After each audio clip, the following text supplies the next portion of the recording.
Still life, pencil, charcoal ang medium. Bibigyan po natin ng buhay ang subject. Ang model caption ko po, ang subject niya ay batirol. So dito yung source of light direction ko po ay bandang kanan. So sa drawing po, at least mag-apply po tayo ng tatlong set of value. Basta meron kang light, medium, high at high dark, lilitaw na po ang iyong drawing. I-borderline po with pentel pen ang sketch pad. Refine and remove po excess of value na hindi kailangan dapat tanggalin dahil sensitive po ang charcoal. Continue rubbing po hanggang sa makuha nyo ang desired value.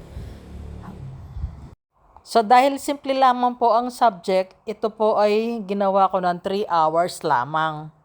So dito po halos patapos na, ang nilagay ko pong caption ay batirol.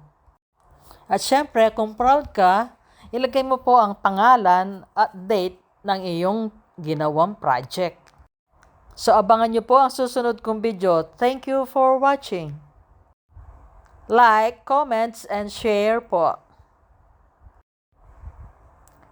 Ang inyong kasenyor Vilma nagsasabing thank you so much.